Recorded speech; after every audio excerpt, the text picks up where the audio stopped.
Welcome to another episode of Make Mental Health Matter. I, as your host, bring guests who are either professionals in the mental health space, advocates of mental health, or those with lived experience. The whole goal of this show is to really showcase stories that anyone that might be out there can identify with, that may be struggling, and really to let you know that it is okay and you're not alone. Also, bringing on professionals who know what they're doing. They also have tips and tricks and tools that they can give you. Because if you are somebody, again, that might be struggling, or you know somebody in your life that might be, these tools, this information, any of the resources that I bring to you, you may not have known about them prior. And really, that's the whole entire goal of this show, is to bring you resources. Because as we know, in the mental health space, there's actually a lot of resources. Just oftentimes we don't know where to go, who to talk to, how it can help us, why it can help us. And if you've been watching the show for quite some time, you will know that most of my guests have a story. There's a reason why they do what they do, because of an experience that they went through. And ultimately, it led them into the space that they do now. So they may be professionals, they may be in the holistic space, but again, it's just ultimately to bring those type of people into your life that can potentially help you. So I am super excited for my guest today, and I am just really excited about the show in general. If you've been watching it for some time, we have been going live on E360 TV for a year now. It's been actually a little bit over a year, which is really exciting. And then most recently, about a month ago, we started going also live on Dream Vision 7 radio. So not only is this a TV show, it is also a radio show. So we have lots of audience across the world. It is national and international. And it also is able to give us the reach, give us more reach, more people, more lives that we can really truly impact through the work of having hard conversations, but really truly making those hard conversations easy. So without further ado, I am going to introduce my guest for today. So my guest, her name is Kelli, and she is the owner of Footnotes Whole Body Healing Through Your Feet. She is a certified foot zone practitioner. It's an advanced form of reflexology, which we'll talk about. And she really helps the body heal and balance emotionally, physically, mentally, and spiritually. So, without further ado, I'm going to bring on my guest. Kelli, thank you so much for joining me. Hi, thank you. I'm super excited to be here. Yeah, absolutely. And I know in the intro, I told a little bit about what you do specifically, but I would love for you to share whether you want to start with your story or you want to kind of talk about what you do. So either way. Well, I guess probably starting with the beginning with the story, kind of how I feel like I probably got to where I am would be make the most sense. Yeah, let's start there. All right, awesome. So I grew up in a little tiny small town in Wyoming, and throughout that time of growing up, I'm one of four kids, and I kind of fall right in the middle. But I was pretty much like the most independent of all my siblings, and was not really a homebody. Just wanted to be out and about all the time, figuring life out on my own. And so while that has been awesome, it also, as I've done a lot of my healing journey, put me in some places of realizing that I was maybe seeking attention, not in the best of places or in the best of people. So in my, junior, senior year of high school, I found, started dating one of the bad boys, as as people would know them to be. And we ended up moving to Colorado together. When I was going to start college. I came down to Colorado in 2002 for my interior design degree at the Art Institute of Colorado. And this boyfriend and I were living together. We were both very young, 18, 19 years old. But the entire relationship was mentally abusive. And then it became towards the end, it got physically abusive. So I was in a domestic violence relationship at a very young age, and was able to get out of that, thankfully. And getting out of that relationship really opened my eyes to some self-worth and who I was really looking for in a partner, what I was never going to put up with again. And, really started, like, that's the first time I ever really remember making a list with priorities and really sticking to that list and being like, no, this is my non-negotiable of things that my next relationship or my husband or whoever in my life has to have these things, and I will never be treated this way ever again. And shortly, within a year or so after that relationship, I ended up not wanting to be in a relationship, but ended up meeting my now husband. So we have known each other, been together for 20 years, been married for 16 years. But he met all that list of criteria. Definitely nothing like I'd ever dated or anything else in my life. And he's just a great guy, very supportive, and wonderful husband, father, all the good qualities. So I felt like had that going for me, was doing great. I was working as a full-time interior designer, loved my job. But after a while, I started getting extremely burnt out with work and my career, and really feeling like there has to be more out here. So we decided to start having kids, and through that process, it was extremely difficult for me to get pregnant. So we didn't have to go all the way through to IVF, but I finally, after one miscarriage, I was able to conceive my oldest daughter through insemination. And so just feeling that true gratitude for finally being able to get pregnant and have a baby. Well, as every first-time mom probably experiences, you have this whole birth plan, and it's supposed to be so relaxing and easy and, wonderful, and all the things that they show you on TV or wherever else. But it didn't go anything like that. She was overdue, had to have an emergency C-section. It was like nothing I ever thought would happen. So after having her, I started suffering some pretty severe postpartum depression.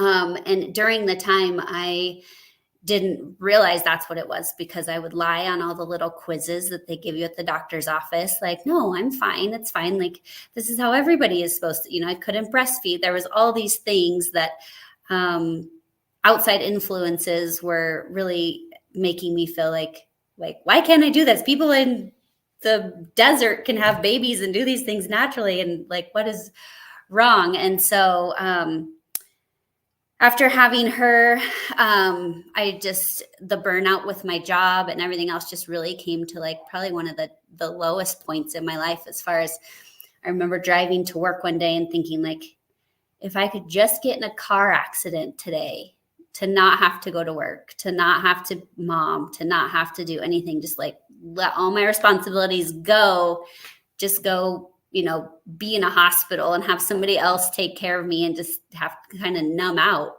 is really the point I was at. And just started really reevaluating. And that's the second time that my lists in my life came into place of like, there has to be something else. Like, I can't just keep doing this just because I'm being told this is the way it's supposed to go or supposed to be. So I started seeing a therapist at that point, and she really helped me realize that I was suffering from postpartum as well as PTSD with my domestic violence relationship that I'd never talked to anyone about fully in depth, and I'd never healed from, and just kept trucking along with life. So through her sessions, I really started gaining some clarity around like, all right, here's the healing work that I need to do. So that was amazing. And then we had our second daughter, and that was a totally different experience. I don't know if it was just because I was more prepared for, having a kid or what, but it was a totally different experience than my first one. And I felt like, okay, this is what it's supposed to feel like to have a baby, be a mom, be involved. But as they were getting older, I found my depression, my anxiety started creeping back in, all that head chatter, negative talk of why, you're not a good mom, and all the momming responsibilities came through. So I found myself on edge all the time, yelling at my kids, being the yelling mom, being super irritable with my husband, burnt out in my job, and trying, like, just doing every source research I could on how to not be a yelling parent and find this peace. And I found some classes. I think it's called the non-yelling parent or something. I can't remember the full thing, but just listening through her books and her advice, I was like, okay, so this is again back, and like, I need to do some internal stuff, some emotional, like, where is this coming from? I need to look past like at the way I was raised and go through all these steps to get myself to a place where I'm happy again. So again, list number 3 is like, okay, I find myself doing really good with lists and holding myself accountable when I can write down my priorities and see them in a plain light and be able to really stick to those and honor what I know I need.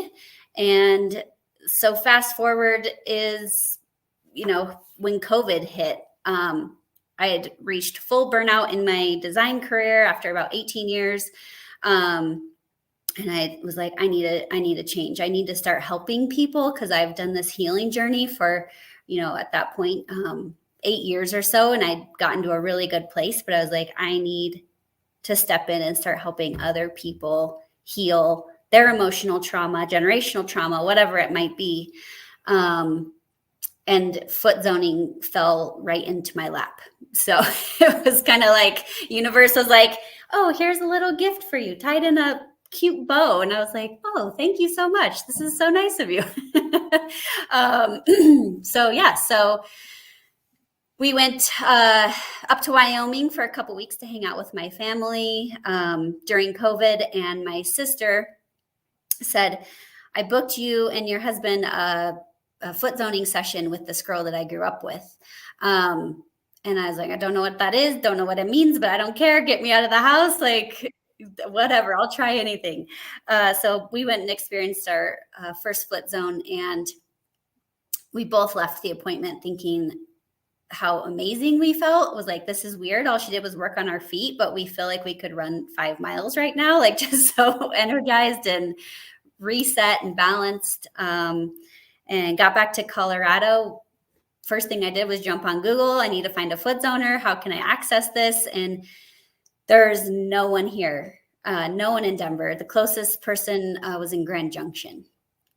And so, yeah, so through research and reaching out to her name is Vanessa, I decided this is exactly what I've been asking for. It checked every single box on my list of what I wanted my life and my career and helping other people as like a jump-in point into this healing field. So I just knew I needed to get enrolled in classes and go through the training and get the certification and open my practice. And that's exactly what happened. That's amazing. And thank you, I mean, for sharing all your story.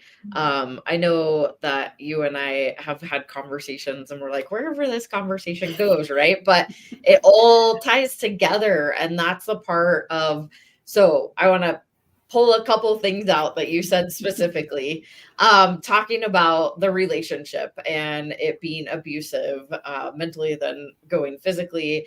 And you had this time where you didn't heal. It was just, you have these lists, which I think are amazing, that you found something that helped you.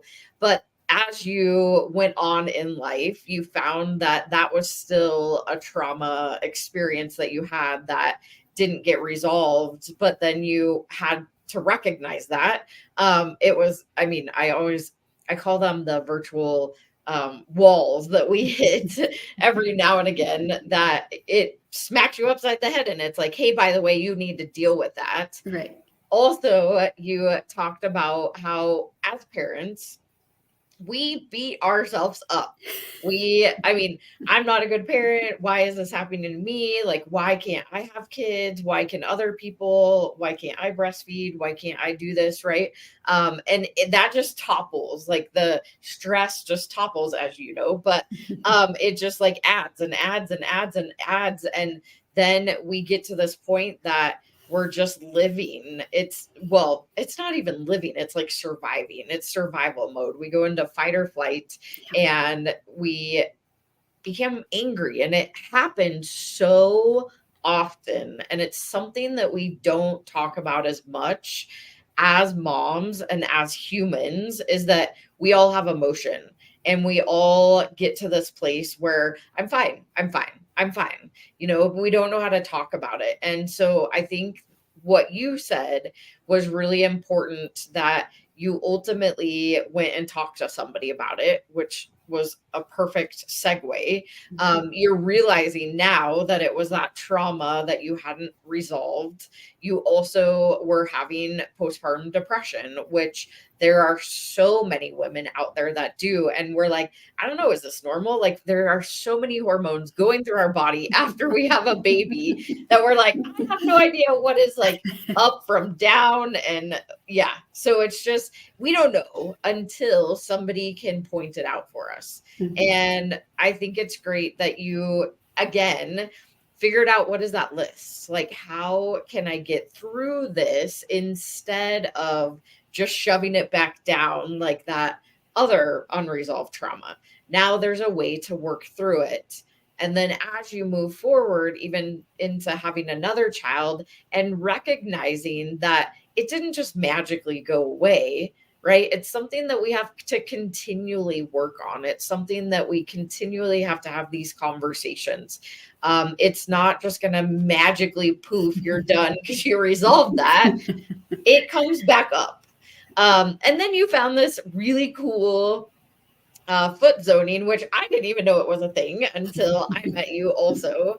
I know that reflexology is really, really beneficial for you, but I kind of, but not fully understand it. So yeah, I think that's awesome that you went to the spa and you're like, oh man, this is something that more people need access to.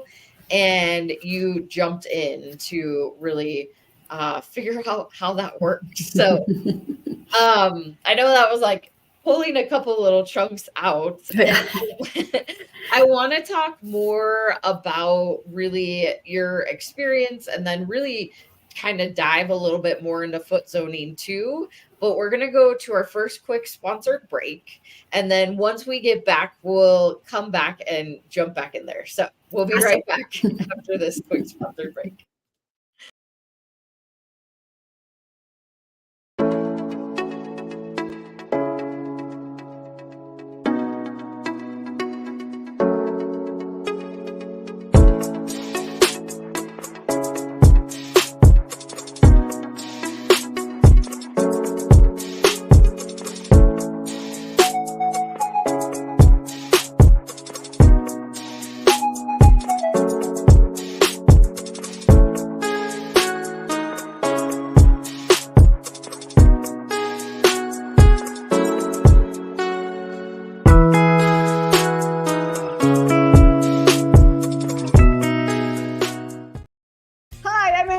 The host of Global Socialpreneurs. Join the experts 12 p.m. EST on the Fresh Takes TV network for the best advice on social entrepreneurship.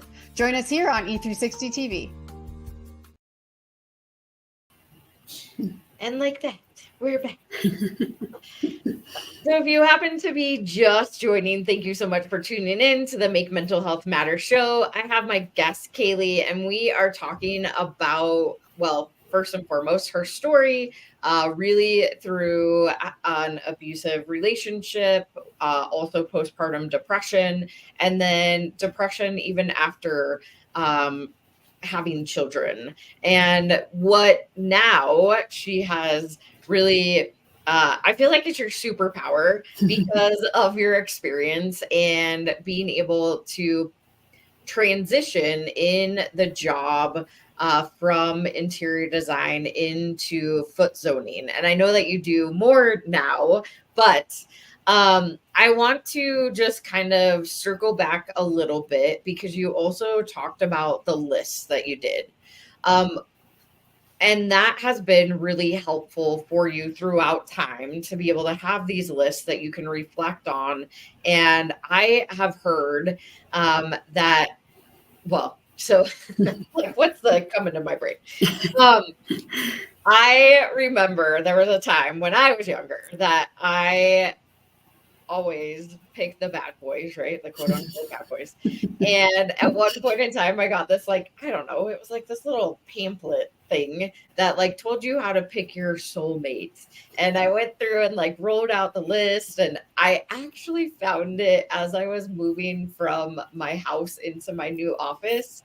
And it was just hilarious because I like started reading and I was like, huh, does my thought is like, does my husband fit all these boxes? But I thought about, as you were talking, is we get to a point that, or we have these experiences, we find something that is helpful for us, and then we hold ourselves accountable to those things because we know that it's not beneficial for us in this new relationship, and you know what you deserve. And I think that's really cool and such a great idea.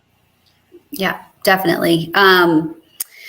Yeah, the lists, and to this day, you know, like I've always been kind of a perfectionist. And so the lists for me were always kind of like my little, I call myself a recovering perfectionist now because it's something I've had to work a lot on to really, especially with kids, like learn how to let stuff go.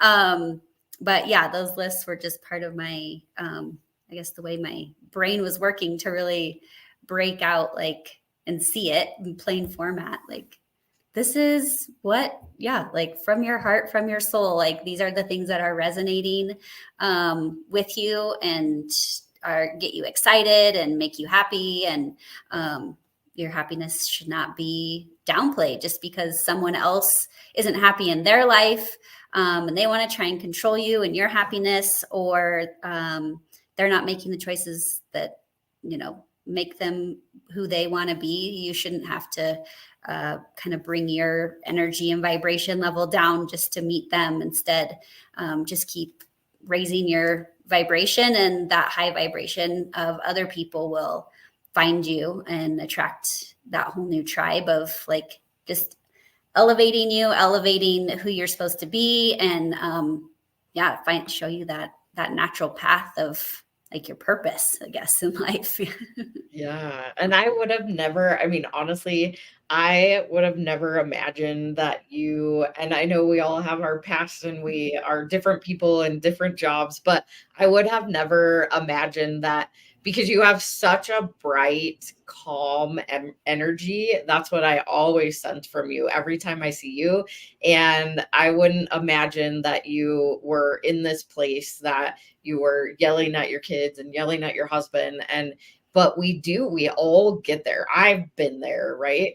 And it's something that we can't really control, but when we are able to come out of that and really understand what is going on with us, that can be really powerful. I also want to mention that when you were talking about just being able to drive, like, get into a car accident that day, those thoughts are actually much more common than people talk about. And I always say that we all have suicidal thoughts. Not all of us act on them.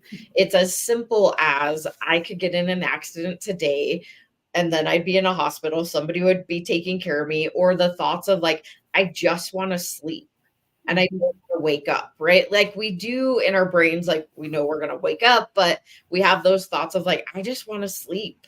I don't ever want to wake up. And it can be as simple and fleeting as those moments. So I just want you and anybody else that is listening or watching, these are common thoughts that we have as humans. It doesn't make you, doesn't take it into the action part, right? So there is a difference with suicidal thoughts or ideations into the actual action portion of it. So if you're having those thoughts or you've ever had those thoughts, they are very, very common and very normal. So awesome. Yeah. And I think too, because I'm sure, like you said, and I appreciate you with my energy, because it has taken me a long time to really, I think forgiveness is a huge part. And I used to be a big grudge holder. And I would just take other people's stuff on and take it as my own. And like, I needed to fix everyone and everything. And like, no, that's not my responsibility or my job. And so really learning the forgiveness piece and letting go of grudges and just releasing that. I got my tattoo says "Let it be" on my wrist, because it's a constant reminder for me every day to like kind of like let go and let God type of thing, where it's like, it's not yours. You are only responsible for yourself and your actions and the way you react to different things.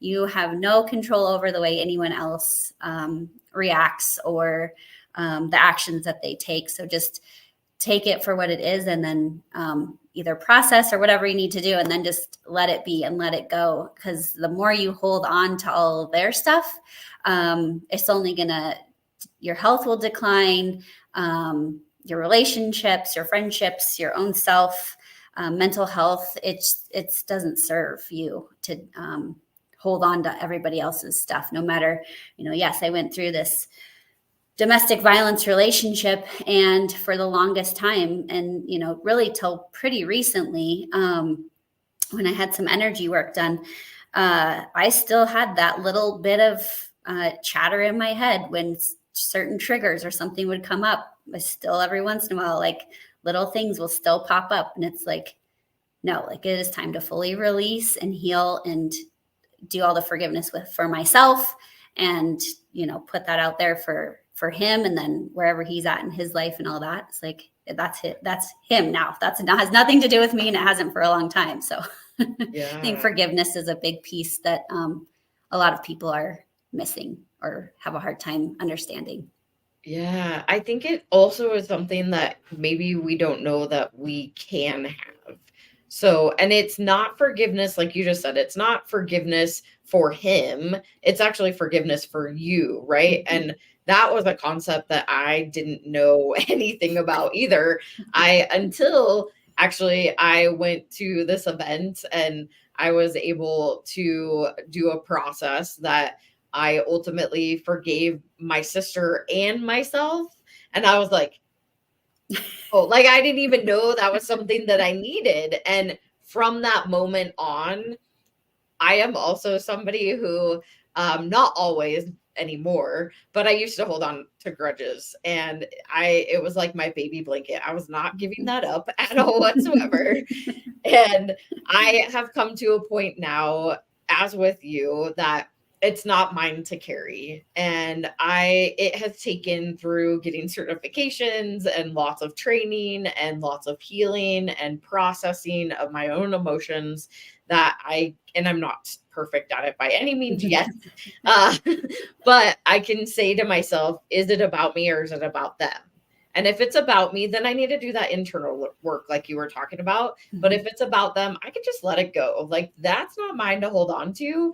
And sometimes that's hard, especially when I do have some empath energy that I'm like, well, no, I have to help and I have to fix. And then I'm like, what are you doing? Just let it go. So Yes. I know that it may not sound easy, but it is important. Forgiveness is important. Forgiveness is for you. It's not about the other person.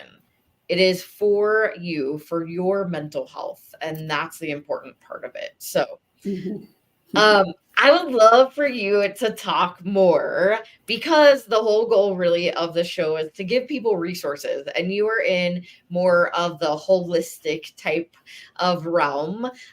Can you talk a little bit about foot zoning, what that really means, and what is that experience? Yes, absolutely. So foot zoning is, like you mentioned in the beginning of the show, it's an advanced form of reflexology. So reflexology by itself works or focuses mostly on just the physical body through the signal points on the bottom of the feet. The foot zone works or views the body instead of as just one piece. It's a whole interrelated thing. So it's the physical body, it's the mental, the spiritual, and the emotional. So by healing or working on all four bodies, you're able to help the body fully heal. So it works 100% of the time, every time on every person. I'm able to access like over 250 points in the body through the feet. So I'm working on energy, your meridian lines. So for anybody not familiar with meridian lines, it's kind of like your 10 invisible, there's one from each toe through your body out through your head, 10 invisible lines that's where you can have emotional blocks, trauma that's stuck.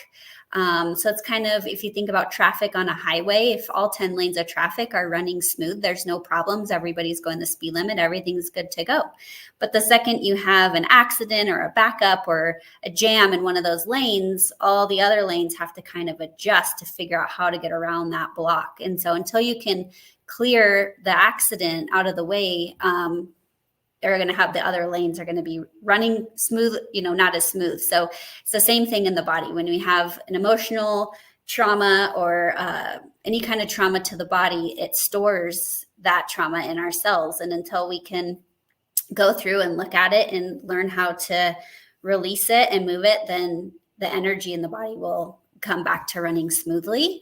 So I'm clearing all your meridian lines, helping your body release any of that trauma that's stuck, working on the physical body. So if you have any physical pain, helping to help the body just know like, oh, we need to come work over here. So we cleared that. Now we can go work on this.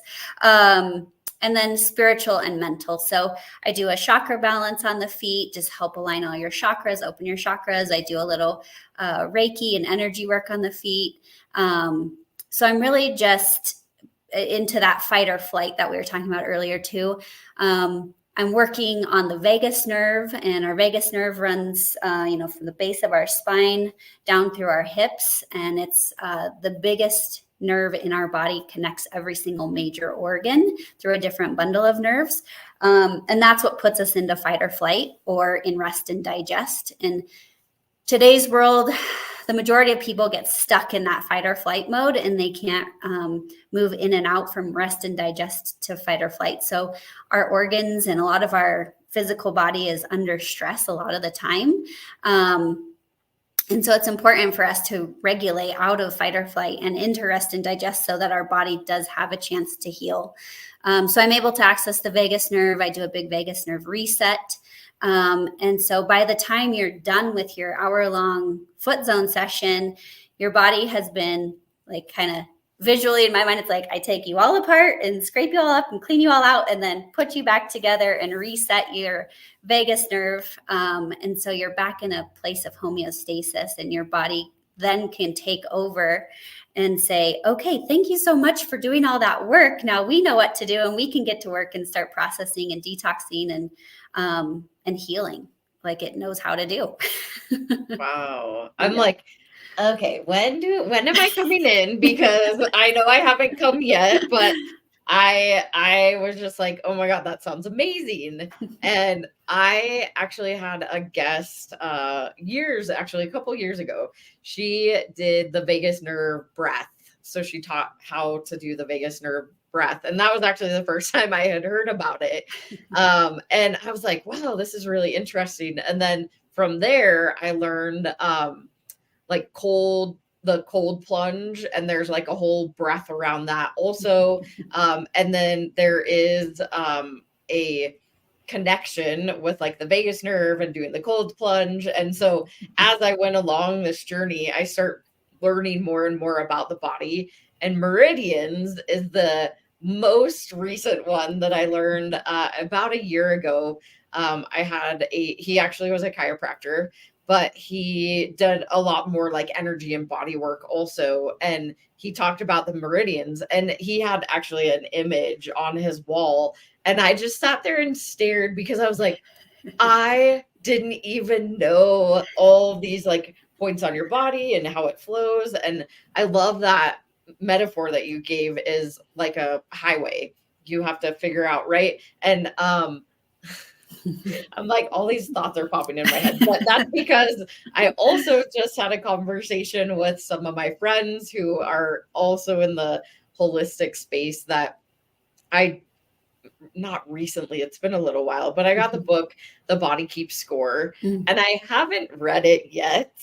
It's in my dresser. I found it again the other day, and I've been having some like mouth gum challenges, and my friend of course calls me out, and they're like, weird that you haven't read that yet.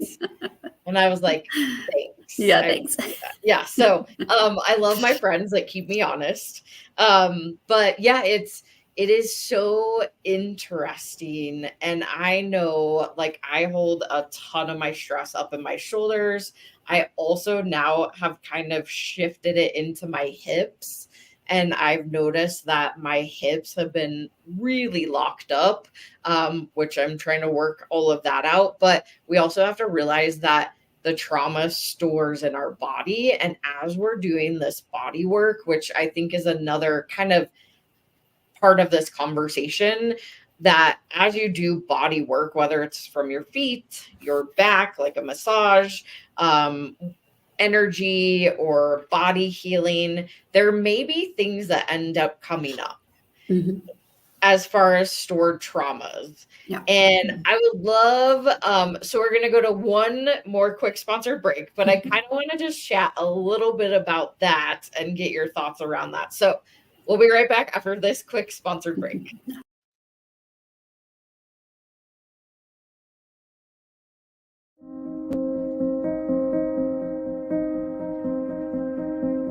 I lost my middle sister, Carrie, to a completed suicide on February 20th, 2017.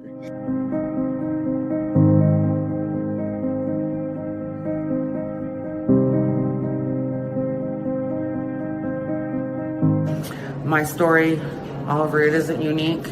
I am a domestic violence survivor and a recovering addict. For 14 years, I was in active addiction. And because of Kelli and the work that she does and the opportunity to have my voice heard, I was able to stay clean and sober and have hit a year. I'm still here. And if it wasn't for Kelli answering my call the day that I thought I was going to take my life.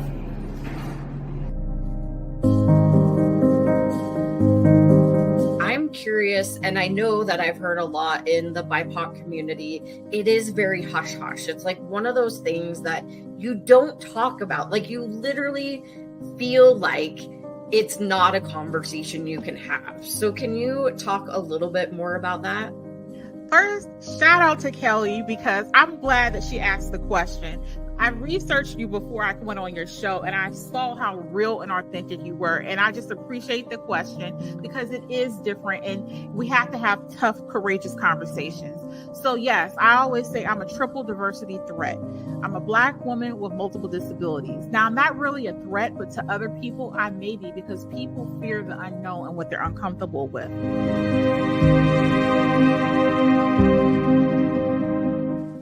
Kelli's passionate commitment to mental health awareness is a beautiful thing.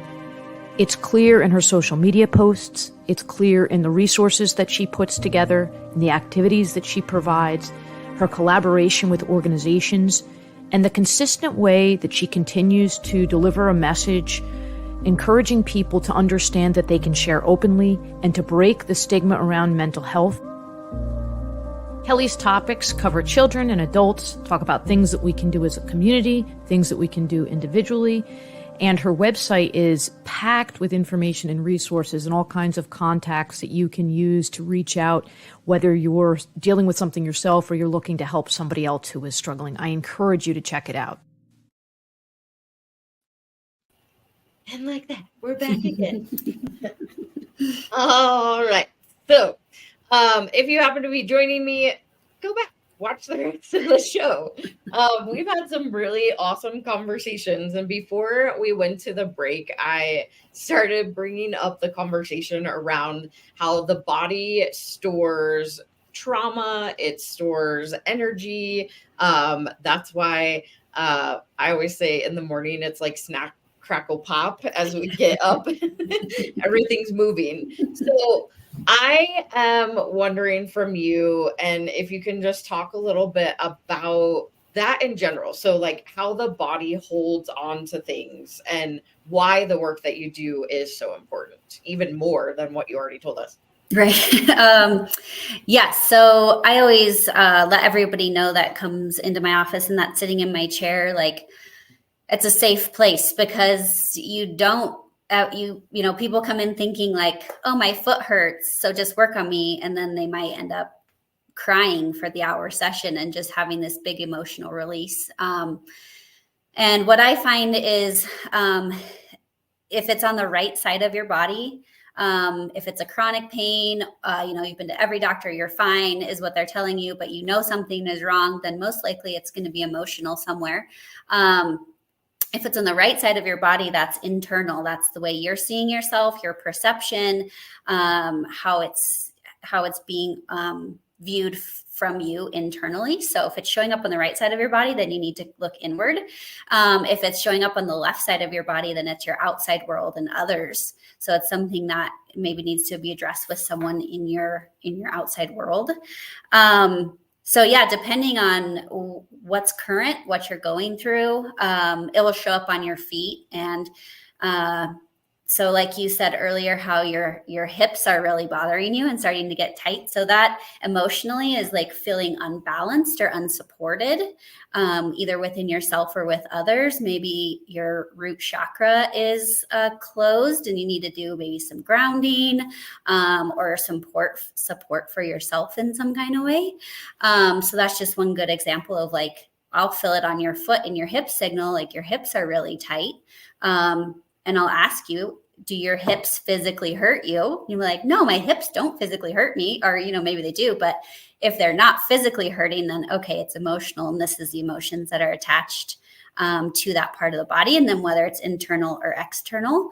So it just really helps people, I think, bring the awareness of like a current situation or even something that I'll be working on people and they will just start spouting out a story from when they were 5 years old or 7 years old, you know, or whatever age in their life. And it's like, I don't know why I just told you that. It's like, Yeah, I do know why you just told me that, because I'm working on either this part of your brain or you're having an emotional release in the body of maybe something that you've stored and held on to for so long. Your body's able to clear that, like we were talking about with the meridians, and it's going to come up. So it's going to be something that it could take time that you're going to work through, or it could just be something quick to work through. However people go through with that. But it's been very amazing for me, because once I'm done working on someone, it's kind of like I have an energy exchange, and then it's like, okay, thank you for allowing me into your space. Now it's your turn to do the work. So I don't feel like I have to take that on and help like fix them or heal them. Like I can let it be, and they can go, and their body will do the work for them in the healing. So yeah, that's how I see it come through a lot of the emotional releases and stored trauma. We have our cells in our body are intelligent. They, like you said, that book, I have that book in my wish list of my Audible as well that I need to listen to. But the body really does keep the score, and it holds different triggers and traumas no matter what age of our life. And something can come up years later and just reignite that. And so I tell people really to, when something comes up, or a trigger or a past trauma or something comes up, just to kind of take a moment, go inward, see where you're feeling it in your body, and allow those emotions to come in, and either speak them out loud or journal or whatever resource you have that you like, outlet that you like, to really acknowledge them, and then try and replace it with a positive thought, because your cells have memory and they will relearn the pattern. So if you're replacing them with a positive thought instead of that negative head chatter, the cell will start to relearn and turn over with a positive thought. So that trigger won't be a trigger anymore. Wow. Yeah. I'm like, I'm going to need to come in very soon, because, you know, we may just be there for like 10 hours. It's fine. This has been very informative for myself, and I truly believe that it will also be for everyone that is watching. So if somebody wants to find you and they want to come in and experience what you do, how can they do that? So the easiest way is just to go on my website, which is kaleakulbe.com. Yes. Yep. Right there in that link. I'm on Facebook, and Instagram. I'm not great at social media. I need to be. It's definitely a goal for 2025, is to just get my presence on social media better. But I am on there with Footnotes, whole body healing through your feet on Facebook, and Instagram is footnotes_KK. Awesome. And I know that you also have other providers in your office too, if they need more services there. So this has been incredible. Thank you so much for sharing your story with us, the whole audience, and really being vulnerable and doing the work that you do. So I so appreciate you for being my guest for today. Oh, thank you. I appreciate you and all the work you do. And I'm excited to be able to help support Make Mental Health Matters more. And I am a total 100% mental health advocate, going through everything I've gone through, especially with youth and teens, and having my own tween teenagers, just seeing the impact of how really like giving people grace and kindness and getting through life with that thought process can change so much. So thank you for everything you do. Oh, thank you. I appreciate that. All right, y'all. That was another amazing episode of Make Mental Health Matter. Holy moly. I don't know about you, but I just learned a whole bunch about the body.